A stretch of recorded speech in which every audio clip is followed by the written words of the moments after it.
Assalamualaikum warahmatullahi wabarakatuh. Perkenalkan, nama saya Bim Salendra.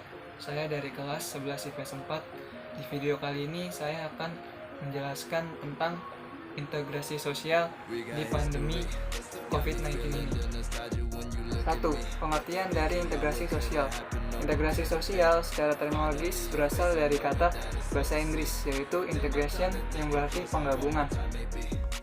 Sedangkan menurut Kamus Besar Bahasa Indonesia, integrasi adalah pembauran sesuatu yang tertentu sehingga menjadi kesatuan yang utuh dan bulat.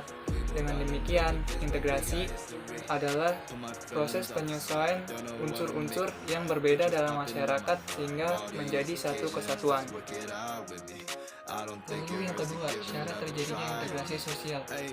Syarat terjadinya integrasi sosial menurut William Cockburn dan Meyer Nimkov adalah 1. Anggota masyarakat berhasil memenuhi kebutuhan di antara mereka. Kedua, masyarakat berhasil menciptakan kesepakatan. Dan ketiga, norma dan nilai-nilai sosial berlaku cukup lama. Lalu yang terakhir ada faktor cepat lambatnya integrasi sosial.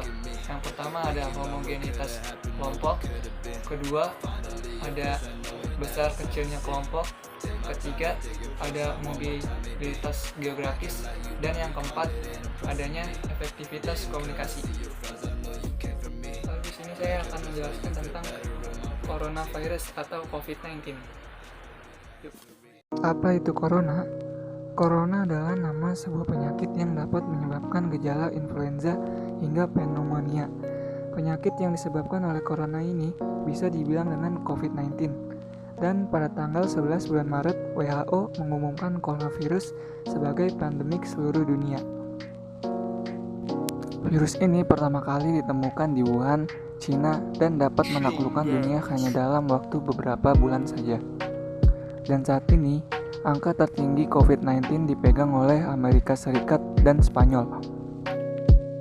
Virus ini bisa melalui aerosol atau tetesan yang keluar dari tubuh penderita pada saat bersin dan batuk. Tetesan ini ketika masuk ke tubuh orang lain menyebabkan terjangkitnya penyakit. Lalu melalui kontak fisik, yaitu pada saat penderita melakukan kontak fisik dengan orang lain, virus akan menempel pada permukaan kulit orang tersebut.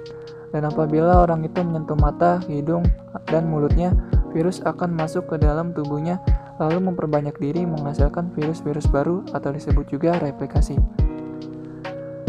Gejala yang terjadi pada orang yang terinfeksi antara lain demam tinggi, batuk kering, lemas, sakit tenggorokan, sakit atau kesulitan bernapas, dan sakit kepala.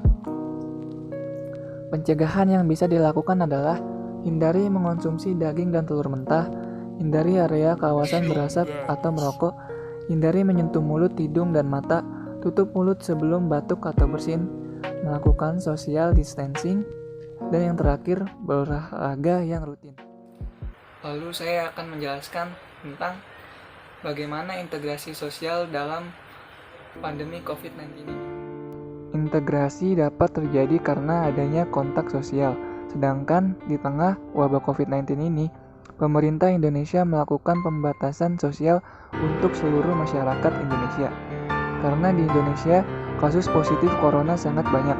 Bahkan sekarang ada 11.192 kasus positif corona. Dengan adanya hal itu, integrasi sosial bisa sangat terganggu atau bahkan bisa pecah karena tidak ada kontak sosial secara langsung seperti sebelum adanya pandemi ini. Contohnya, ada kasus nyata rusaknya integrasi sosial di tengah wabah COVID-19 ini. Ada sebuah video penolakan pemakaman perawat RSUP Karyadi yang meninggal karena positif corona atau COVID-19. Saat itu, jenazah rencananya akan dimakamkan di TPU Sewakul, namun sejumlah warga menolak dengan alasan takut tertular COVID-19. Akhirnya, masyarakat Indonesia marah sampai melakukan aksi mengirim karangan bunga yang bertuliskan turut berduka cita atas matinya hati nurani warga dusun ini. Dengan beredarnya masalah ini, bisa kita lihat rusaknya integrasi yang berjalan di masyarakat di tengah wabah COVID-19 ini. masyarakat menjadi curiga, takut, sampai memutuskan untuk tidak membantu dan memakamkan jenazah COVID-19 ini.